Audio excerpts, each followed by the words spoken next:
Good afternoon, everyone. Welcome to Trolleheim with your host, Rabbi Anibal Maas. And I guess it's Happy Thanksgiving. And I guess I was not really aware of the Thanksgiving being today, right? Because it's not Thanksgiving in Canada, although for us Jews, every day is a Thanksgiving opportunity. But yes, I guess in the United States is the fourth Thursday of November. And somebody has to explain to me in the chat why it doesn't have a fixed date. This seems to be like a dispute between rabbis and Karaites about the date of Shavuot, where rabbis always prefer fixed dates, and the Karaites didn't care about that, and they said that we start counting. It's for them Shavuot is always on a Sunday, and that's a good thing. But this is like I don't know why is it always on a Thursday. It was the fourth Thursday in November. I would like to know. But what I would like to tell you about Thanksgiving and Turkey. And by the way, I'm using a new microphone, so let me know if everything goes well with this. It's fancier. I know the other one looked fancy to you guys, but this is even fancier than the one that I had before. So if there is any issues or the volume is not loud, just let me know, and I have plenty of room here to adjust. This is a more powerful microphone, so let me know. Welcome, David. So let me tell you something about Thanksgiving, and then everybody will think whatever they want about it, right? But I have to say it. Um, Thanksgiving, Canada, United States, we eat turkey. Am I right? Am I right? We eat turkey, Canada, United States. Do you know how you say turkey in Hebrew? Does anybody know how to say turkey in Hebrew? And by the way, I'm ready with my coffee today. It's a double espresso. So turkey in Hebrew is hodu. Hodu. You know what else is hodu in Hebrew? Giving thanks. Lehodot, to give thanks. And it's also part of the name Yehudi, the Jew. We are Jews because we come from the tribe from the kingdom, let's say, from the tribe of Judah. Okay, it was Yehuda, then became the kingdom of Judah, and people from the kingdom of Judah were known as Jews. But in Hebrew it's Yehudim, and the word Yehudim, or the word Yehuda, also contains the Hodu root. So the name of Yehuda is connected to the concept of giving thanks. So that's why I said at the beginning of the class that for a Jew, every day should be Thanksgiving Day, because it's part of our essence. It's on our names. It's on our name, it's on our label. If you are Yehudim, we are Jews, are the ones who give thanks. But I thought it was very interesting that also we eat turkey, Thanksgiving, considering that the word in Hebrew for turkey is hodu, who also gives thanks, also means thanksgiving. As far as I understand, it's unrelated. It's not like the how you call the people who how you call it, the one who instituted Thanksgiving in the United States. I know they have a special label. It's not that those people knew about this, but it's a nice coincidence. It's a nice coincidence that they eat turkey, and turkey, it means hodu in Hebrew, and hodu means Thanksgiving. Anyway, so welcome Ariel Lee, welcome Julia Trisler. Let's see who else is here. Brenda is here, Shelly is here, David is here, and see Sam Bailey is here, and Lori is here. Welcome everyone. If there is anybody else, please say hello so we can always put a name. Welcome Judy Sharak. Good afternoon to you. So it's American Thanksgiving, and some of us are in Canada, but many of you are in the United States. So it's nice that we are all kind of learning from each other. Like, yeah. Brenda, you said, "Are you taking role? What does it mean? What am I meaning? What am I missing? What am I missing?" In any way. Oh, Ariel Lee says, "I'm giving an American friend. I read about rabbinical protest against Thanksgiving in 1868 in Philadelphia." Okay, I guess I have to go read about too. I try to learn why, but roll call? What is a roll call?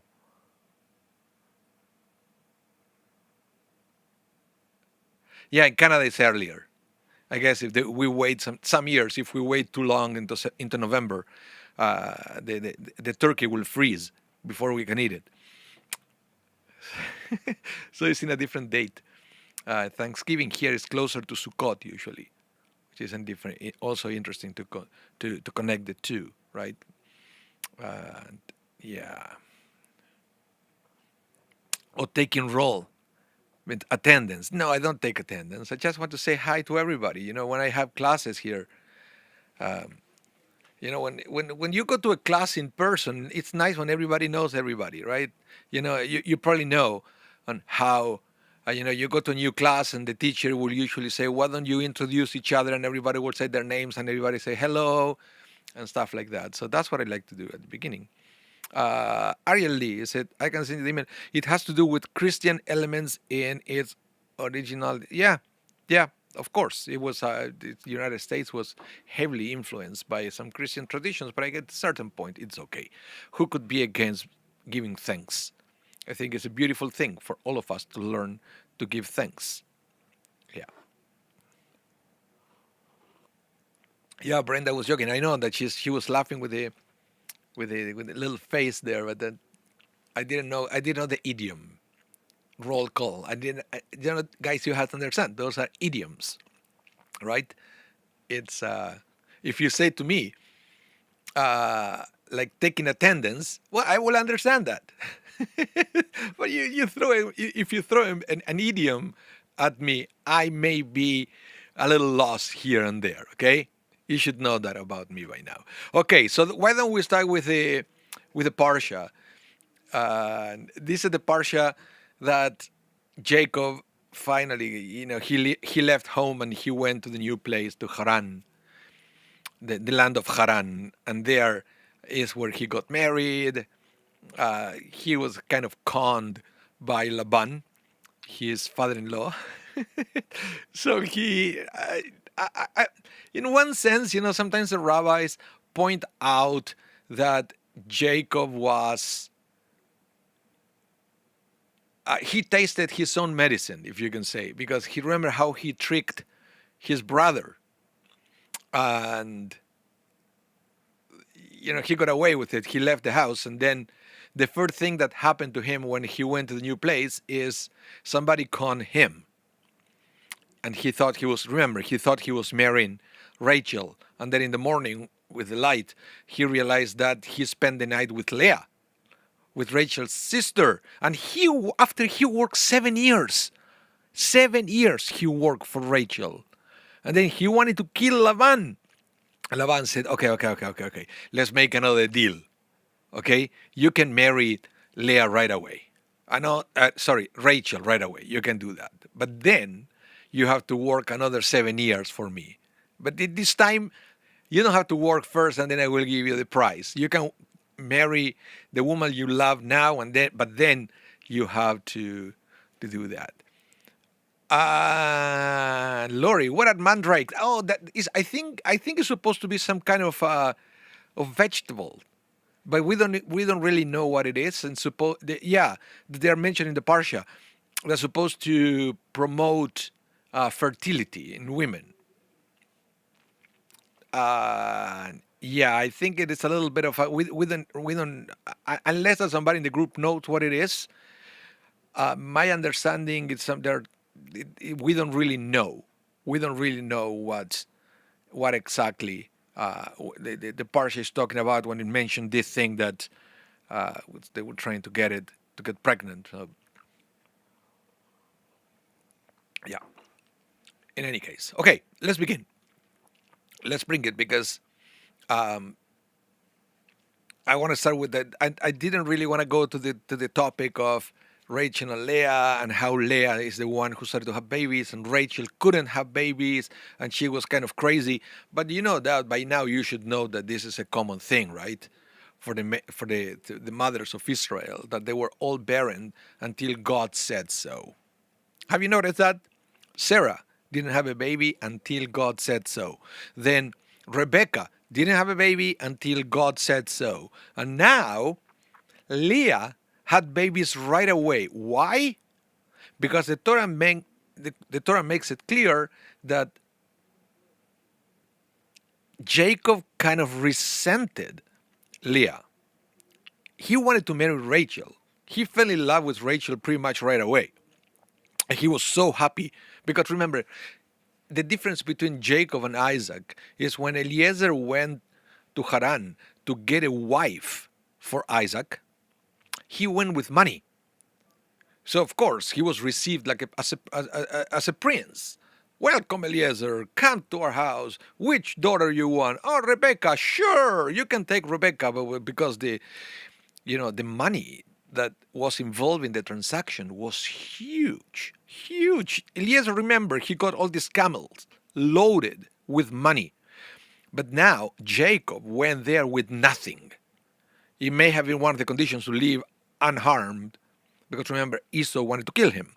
So he took nothing with him, and he got actually, in retrospective, Jacob probably thought that working 7 years towards the woman that he loved, he probably thought it was fair. It was a fair deal, because remember, he had nothing. But then Laban didn't fulfill his part of the bargain, and he disguised Leah as Rachel, and Jacob married Leah. Remember, you have to imagine. Come on, guys, use your imaginations. Jacob discovered that he actually married the wrong sister. It will be pretty difficult for him to actually love Leah after that, because you will start going into think of how did you do that to me? Why did you play along? Right? I can understand Laban, he's a crook. But you, Leah, and I'm married to you. To be honest, guys, Jacob should know better because, hey, he did that to Esau. He pretended to be somebody else. So, don't say anything, Jacob. This is probably God sending you a message. So you should know better and let it go. But the Torah makes it clear that he didn't let it go. Why? Because he loved Rachel and probably didn't pay much attention to Leah. Okay? What did God do to counterbalance that? Well, Leah is the one who started to have the babies now, giving Jacob all these baby boys. Now he has the firstborn came from Leah. And Rachel was suffering because, yeah, she had the love of her husband, but she also wanted to be a mother. So she gets kind of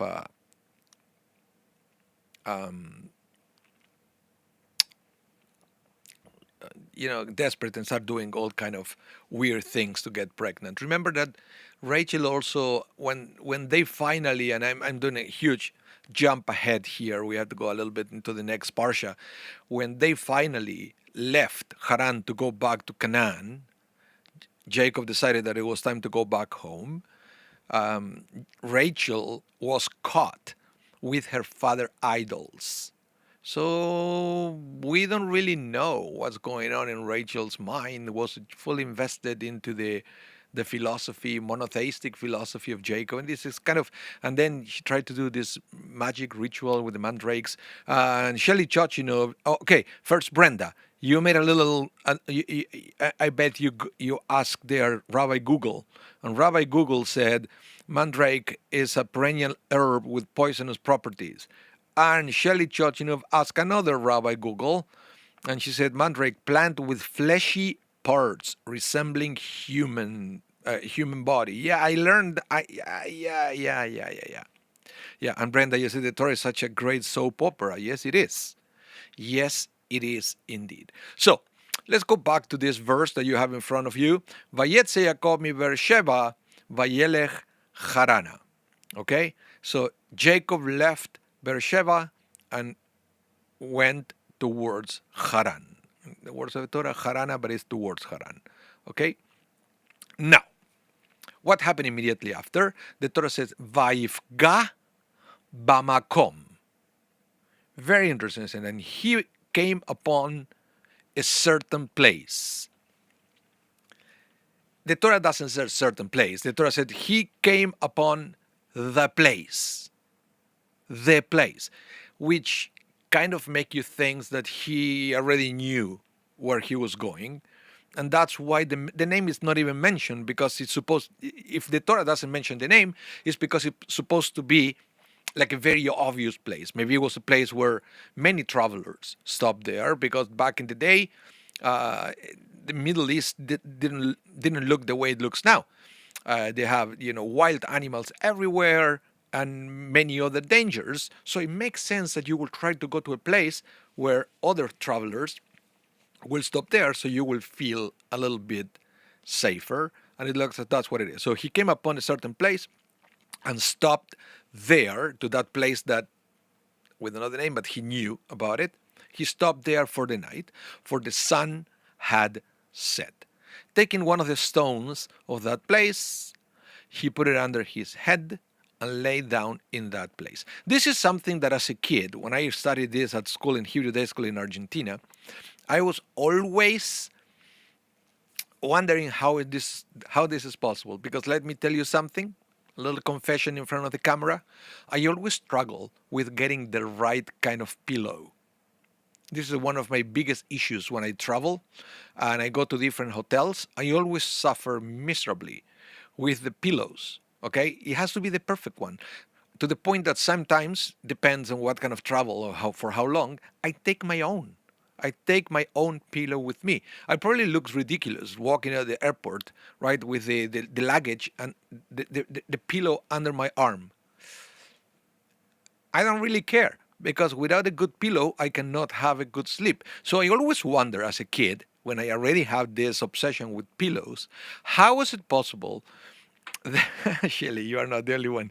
How is it possible that Jacob was able to sleep using a rock as a pillow? Maybe you guys can explain to me how that's possible, and then I will share with you. I wanna read it in the chat, and then I will share with you what I learned about it.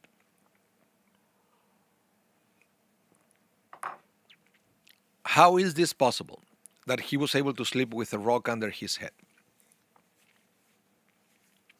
Any takers?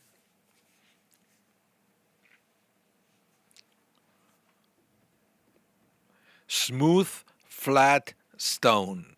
Uh, Brenda, he likes firm pillows. Yeah, yeah. So, one thing that you can think here, and I like your comments. Oh, Shelley, perhaps the rock was symbol for something else. Yeah, there are comments about that too. But perhaps one thing is, and it happens to me too, right? Um, Judy said my husband and his sister husband did the same thing with their pillows. Yeah, I go, but my pillow is pretty big. It's the one that has. It's like, if you look at from the side, it looks like a U, so it has a neck support. That's the ones, and they are memory foam. So that's why, to me, it has to be the right height.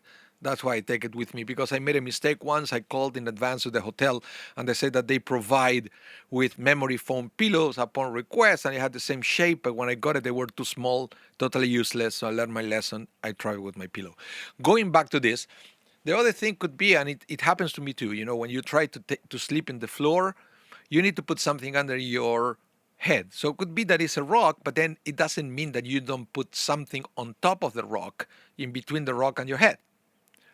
It happened, sometimes I've seen people that they lie down and they roll their jacket and they put it on top of a book or something, and they have some height, but then you have the jacket as a pillow. It could be that maybe he had something, that some kind of schmate that he could roll and put it there. But I saw a painting once that the painting shows Jacob sleeping, and it was like a very high, almost like a small hill that he put there, and he was leaning. So he was sleeping on his side, leaning on top of that rock. So technically, it was under his head, but not as a pillow, but like a little reclining seat, if it makes sense to you. So it's very interesting. So I guess it piqued our imaginations how we imagined that Jacob slept there.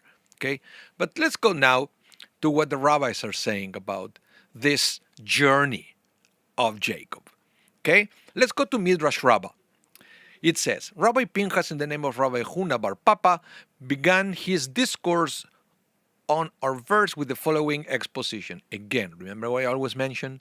Midrash Rabbah never goes straight to the point, always takes a detour, introducing a verse from a different section of Scripture. Okay?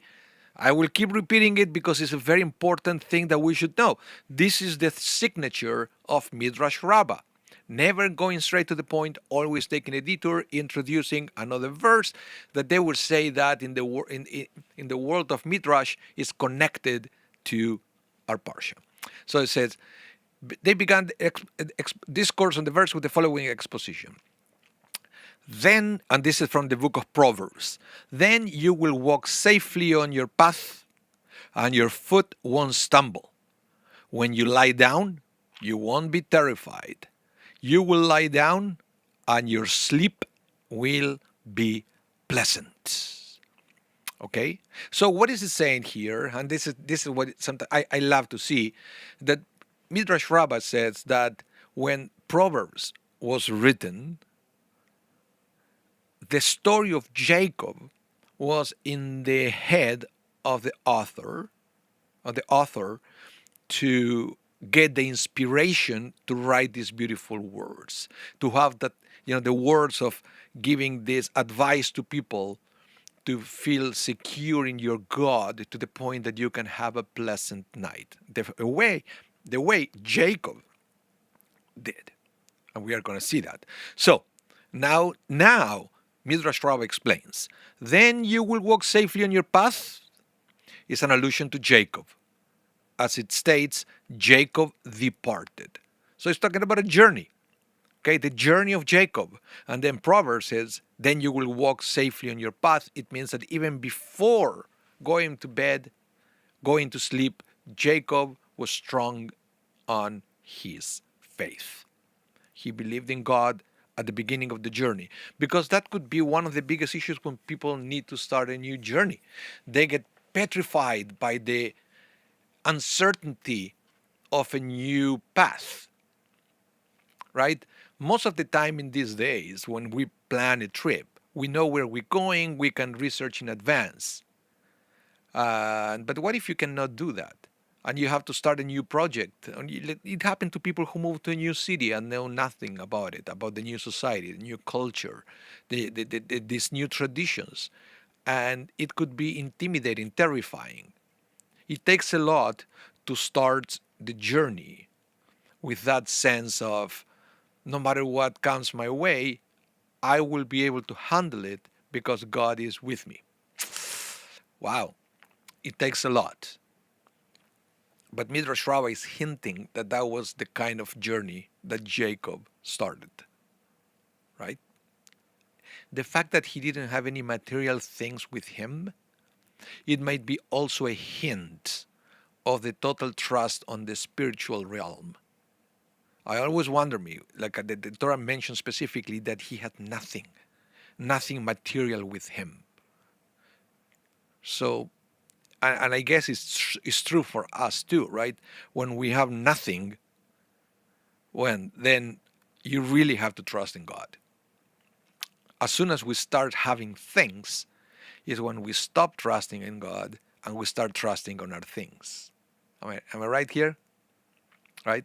Let's continue with this. So, back to Proverbs. Proverbs says, then you will walk safely on your path, is an allusion to Jacob, at the state Jacob departed. And then the second part, the next part of Proverbs, when you lie down, you won't be terrified.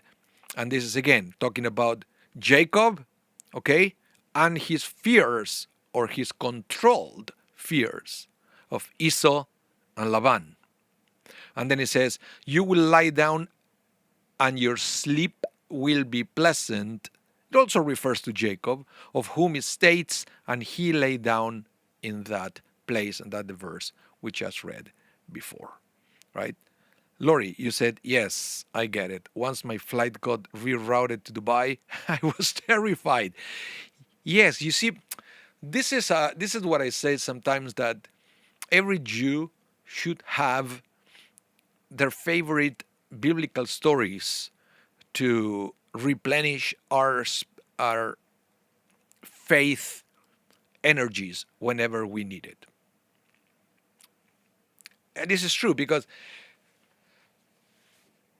and I like once in a while to get inspired by the Torah, right? To read something that will inspire me. And of course, we can always read stories about contemporary things and great people that is also inspiring. But the Torah has lots of inspiring stories as well. So I like to do it, but you need to know where to go. You can't just pretend to be inspired about the Torah and you randomly open the Torah everywhere and then you start reading about the census of the Israelite in the desert. And it's the most boring part and there is nothing there for you. But this story, the story of Jacob when he leaves the house, the story of Joseph when he gets thrown to the pit and then put in jail unjustly, and then he becomes, the viceroy of Egypt at the end, those are inspiring stories. But we need to have that kind of things almost like pre-marked so we can find them when we need them. It's, the Torah should be our personal system refresh. Yes, Shelley, as you say, but only if you know where to go. Only if you know what to read to get inspired. Yeah, that's the thing. So, let's continue with Etz Yosef. This is also beautiful what it says. Listen to this inspiration. Although Scripture states merely that Jacob departed, okay, the truth is, and again, we can all imagine this, right? We don't need this rabbi to tell us that he was fleeing for his life. We already knew what Esau told him, that it was a beef between the brothers, and Esau was a very, aggressive man. So, the Torah said that he departed, but we know he was fleeing for his life. The Midrash teaches that even so, Jacob walked securely in the knowledge that God will not allow his enemies to harm him. Jacob was confident of divine protection against his enemies and so had no cause for fear. While he had not even met his future father-in-law Laban, Jacob had probably heard enough about his deceitful reputation and that there would have been grounds for apprehension. How do we know this? Because the Torah gives us enough hints that Jacob and his mothers were very close, to the point that Jacob didn't argue with his mother when she recommended to disguise himself as Esau to get the blessing. And remember that Jacob's mother, Rebecca, came from that family, from the family of Laban. So you can tell that they display similar attitudes here when she taught Jacob how to trick Isaac into giving the blessing to him, right? And then Laban does kind of the same thing. So you could expect that Rebecca will tell Jacob, I know my family, be careful, because Laban is going to try to play tricks on you. I know you're a smart guy. I've seen that on you. So be alert. So going back to this, so we have reasons to believe that Jacob had heard enough about his deceitful reputation that there would have been grounds for apprehension. Now, the Midrash indicates that when Jacob lay down to sleep on his way to Haran, God granted him a pleasant night's rest. This is quite the opposite of what we would expect. For those who are being pursued cannot afford to allow themselves to sleep. And even when they do sleep upon the hard grounds with a rock as pillows, as Jacob did, it is certainly not a pleasant sleep. So what we are learning here, there is a little bit of a miraculous retribution from God to Jacob, in the sense that you go to bed with faith in God. Okay? But you know what happened when you fall asleep, then, and this is science, right? When you fall asleep, then your subconscious mind takes over. And then you know that when you have fears, when you're awake, you can kind of control those fears using your conscious mind. You can read stories, you can sing, you can meditate, you can work out on your fears. But once you fall asleep, the subconscious mind takes over, and the subconscious mind never stops, right? It's more difficult to control that part. So it says here because Jacob did everything he could to battle those fears with faith, God did what Jacob couldn't do by himself, and that is also to calm down that subconscious mind so he could have a pleasant sleep. And this is something that we have to learn. This is theology here, Jewish theology, and how miracles work, in the sense that we have to learn that we have the responsibility to do the 100% of what is in our hands. And you have to trust that if you do the 100% that you can do, then God will do what you can't, and not the other way around. You know what I mean? You always have to operate under those bases, that you will never start your day hoping for a miracle. First, you do everything that you can, and then and only then, God will show up with a miracle. This is the same story that we learn, for example, and I want to mention this because of the proximity, because it's coming. This is what happened on Hanukkah, okay? This is exactly what happened during Hanukkah, or the miracle of the oil. That, remember the Hanukkah, that they have enough oil for only one day and ended up burning for 8 days. And that's great. But it burned for 8 days because they made a decision knowing, they knew that they have enough oil for only one day, and they could have said, okay, we have oil for one day only. Don't bother, lighting the menorah. Don't bother. It's a waste of time.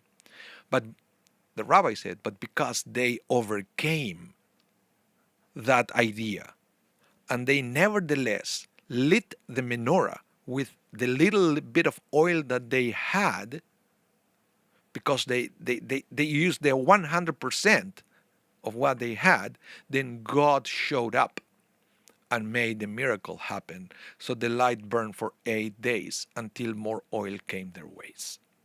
So this is what we learn here from Jacob as well. He did everything he could. He prayed to God. He found ways to control his anxiety. And then and only then God showed up and helped him overcome also the night so he could sleep well and recover the energies that he was going to need. Back to the chat. Let's see what we have here. Lori said, oh, they separate you from the luggage, sent you to Dubai. Oh, wow. But you see, but you made it. Here you are with us, and I'm pretty sure everything was resolved fine. And what I learned in life, and I know this is easier to saying than done, because it happened to me too. Looking in retrospective, right? Things that I considered in the past being a big deal, in retrospective, I wish I had somebody to convince me back then with the words, it doesn't matter, don't worry. It's going to be okay, right? probably going back in time, I wouldn't take those words. That's what I say. I wish I would have somebody who will be good enough to convince me that it's okay, don't worry, it's going to be fine. And then, yeah, but it's something that eventually we have to learn. We have to learn to trust. And but it doesn't exempt us from using all the resources that we have to try to solve the issues. And then is when we can expect the miracle of God doing whatever we cannot do. Yeah. Well, I hope, Lori, the situation ended up well and you got reunited with your luggage and you got a little bit of peace after that. Let us know about the end of the story. Okay, let's continue here. We have another story here. This is from Rabbi Shimon Yosef Miller. Listen to this.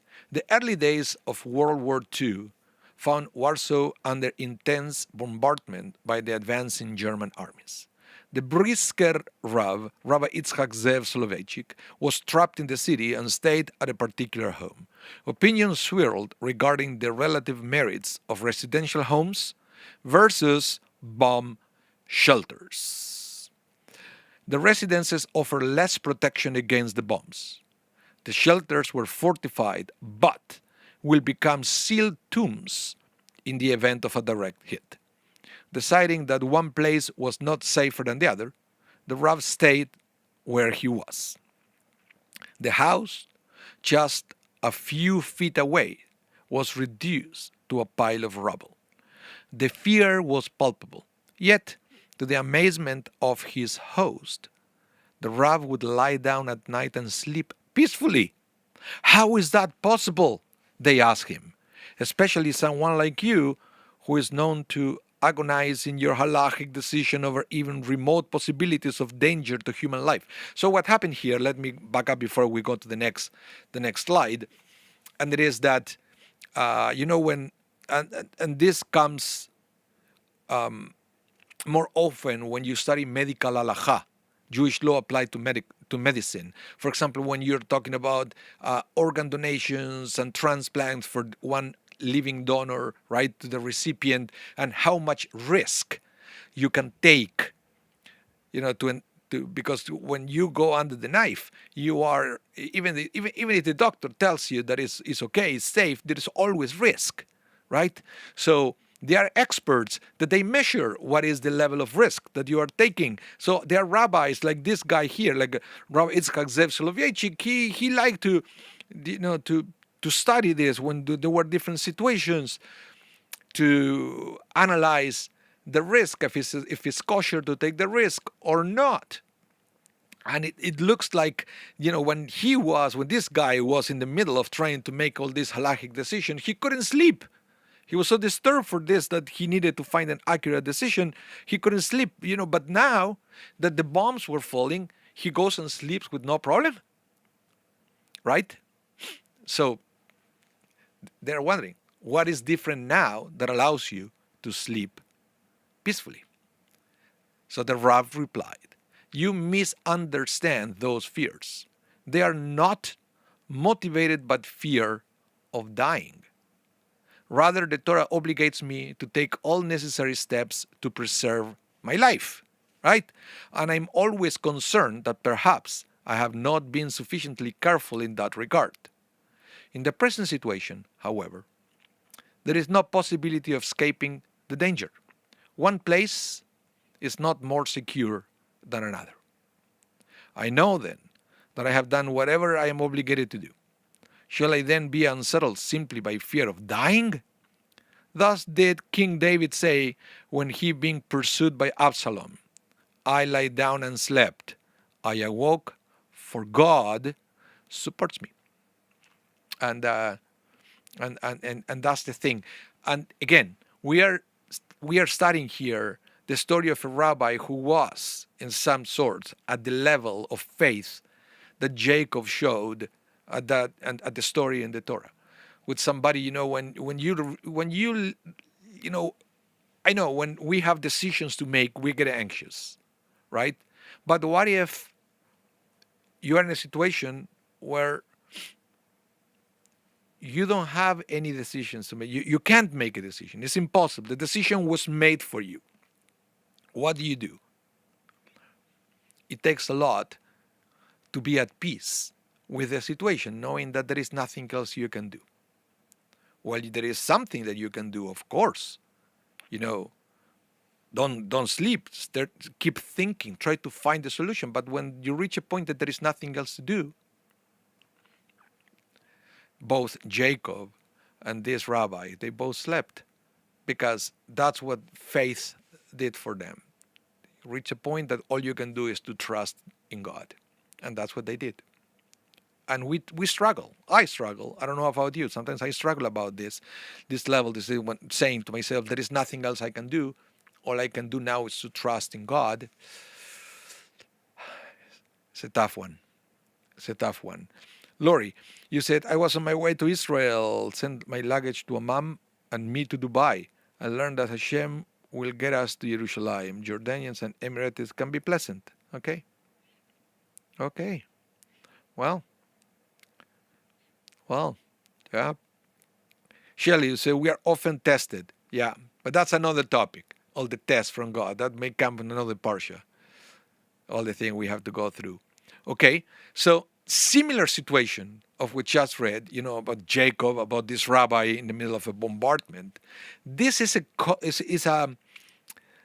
common thing in Scripture when you will see the men or the people of faith portrayed as the ones who can sleep in the middle of the storm. Okay? Same happened with Jonah. Remember the one we read this book on Yom Kippur in Ne'ilah. It's a prophet. It was a prophet, the one who was sent to tell the people of Nineveh that they were going to be exterminated unless that they repent. And Nineveh repented, and so they were spared. But this is what happened with Jonah. Listen to this. Remember, he escaped. He took a ship to the opposite direction from Nineveh. So he didn't want to fulfill his mission. So God cast a mighty wind upon the sea. And such a great tempest came upon the sea that the ship was in danger of breaking up. In their fright, the sailors cried out, each to his own god. And they flung the ship's cargo overboard to make it lighter for them. Jonah, meanwhile, had gone down into the hold of the vessel, where he lay down and fell asleep. You see the common denominator here? Can you connect the dots? The captain went over to him and cried out, "How can you be sleeping so soundly? Up, call upon your God. Perhaps the God will be kind to us, and we will not perish." Can you see this? How is it possible? Read it again if you want. Take a minute. Read it again. How is it possible that Jonah was able to sleep in the middle of a storm? Will you be able to sleep in the middle of a storm with all this situation? But listen to this. Before this, let me go back. What happened here is Jonah was well aware of the situation, and he knew that there was nothing that he would pray to God will change the situation. He knew it. There was nothing to do. He knew that the storm was because of him, right? So he knew that all the prayers from the sailors wouldn't change the situation. And when he also reached a point where there was, quote unquote, nothing else to do. So he fell asleep. He fell asleep. Also in the sense that he knew that God still needed him. So he was safe. And also comes, the peace that we feel when we realize that God didn't bring us thus far to leave us alone.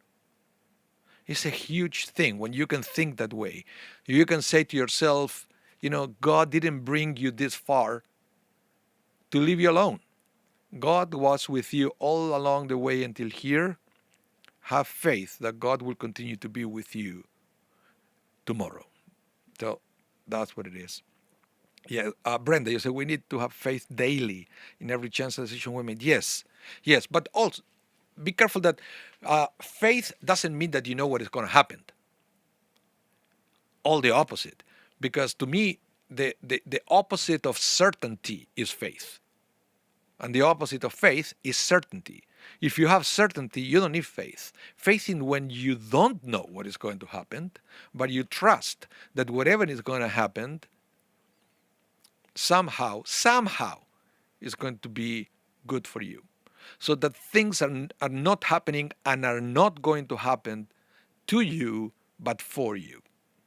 That's what it is. But always remember these words. To me, it changed a lot when I learned that the opposite of faith is certainty. If you have certainty, you don't need faith. Do you need Jacob knew what was going to happen tomorrow when he fell asleep? No. No.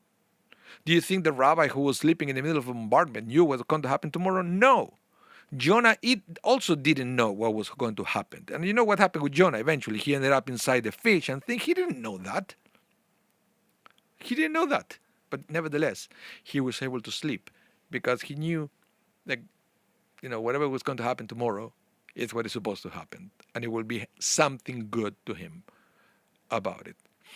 Okay, let's continue. Another text from Midrash Rabbah, and again, remember, once again, Midrash Rabbah will not go and talk right away about the Parsha. It's going to take its little detour first. This time, bringing a verse from the book of Psalms. Rabbi Shmuel bar Nachman began his discourse with the following exposition.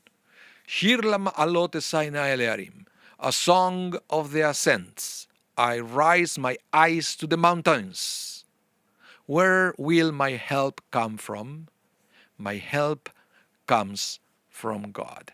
Have you ever heard this one? There are many beautiful songs talking about that. Shir la'ma'alot. Shir la'ma'alot. Esa enai eleharim. Me'aim yavo esri. Esri mehim Hashem.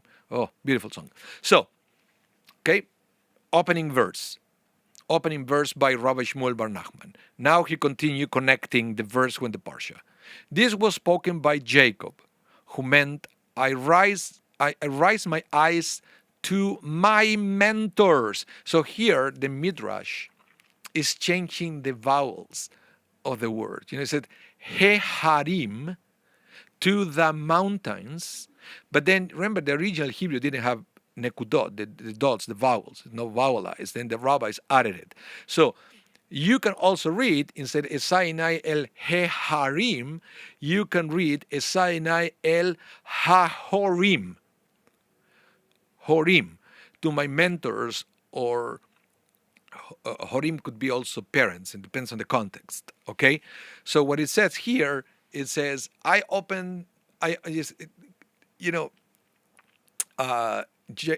Jacob is saying, Esainai el Horim. I rise my eyes to my mentors. What does it mean, I rise my eyes to my mentors? Let's continue with Midrash Rabbah. That means to my teachers and to my instructors in serving God. Jacob continued, where will my help come? Well, when Eliezer went to bring Rebekah as a wife for Isaac, what is it written concerning him, concerning Eliezer? Then the servant took the 10 camels of his master's camels and set out with all the bounty of his master in his hand, but I have with me not a single nose ring or bracelet. Okay, so let's see. This is a wonderful thing. And how often, when we struggle, we try to remember what our mentors taught us, right? And mentors remember. This is what I like, the word mentor. And what is the difference between a mentor and a teacher? To me, a mentor is somebody who already made the mistakes, so you don't have to.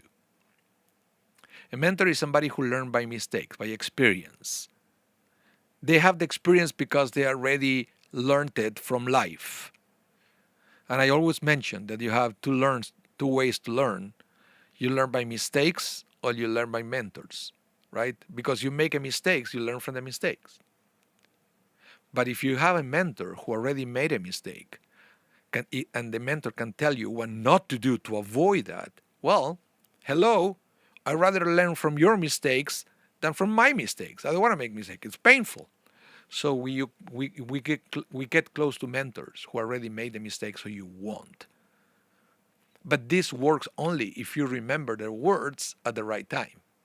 So that's why it says here, I raise my eyes to the mountains, where my help will come from. Okay, that's the thing. So going back to the Etz Yosef, it will say Jacob was on his way to find a wife and look to the ways of Abraham and Isaac for guidance. When he said, I lift my eyes to my mentors. Who were his mentors? Isaac and Abraham. Okay, there was not much else in those days. So what did he learn from them? Well, probably also the story of Eliezer. So when he did so, he recalled how Eliezer took many camels laden with his master's wealth to bestow upon the girl who will marry Isaac. Jacob, on the other hand, had nothing to his name and feared that his chances of finding a suitable partner were therefore hampered.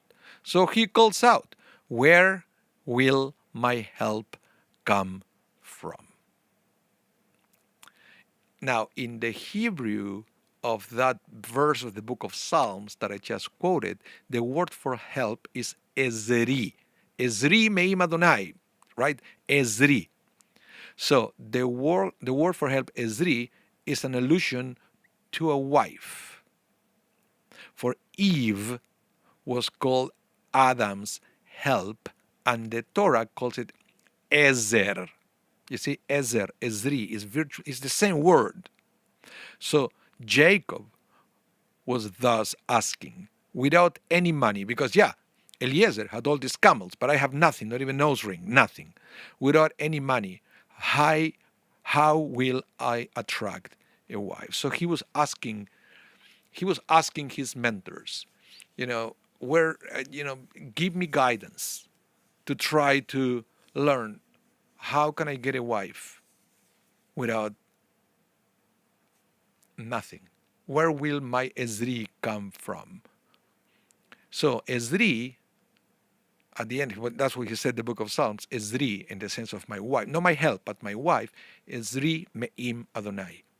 My wife will come from God, in the sense that, don't think that you have to be a millionaire to marry a beautiful person or a wonderful person.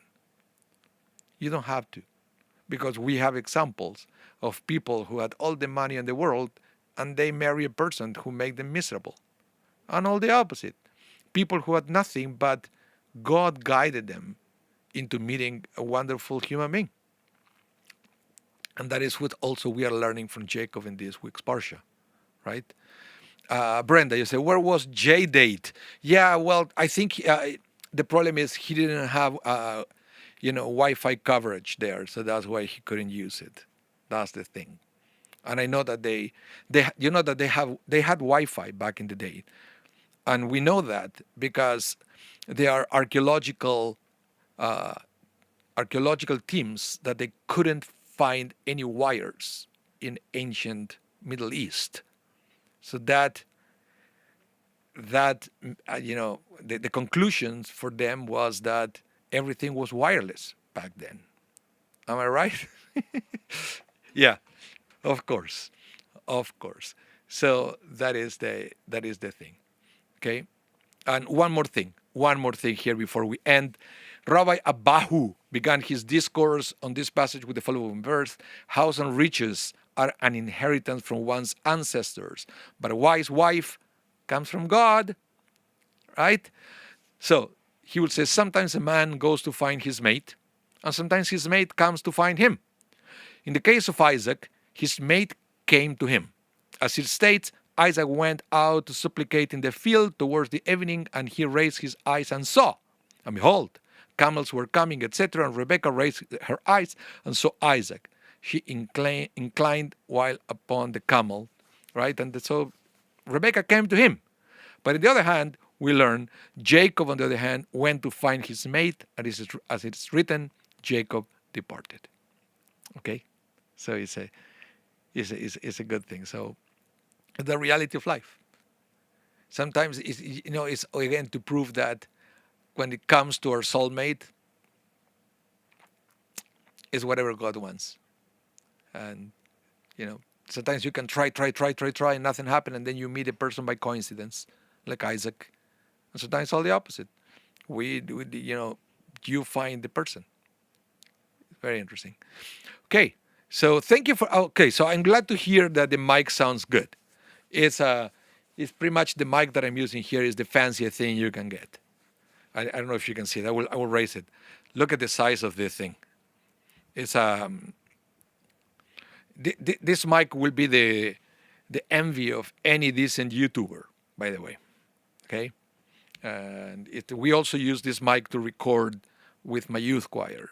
So I do that. Okay, thank you everyone for tuning in. And remember, this class is going to be rebroadcasted tonight at 8 p.m. Central Time.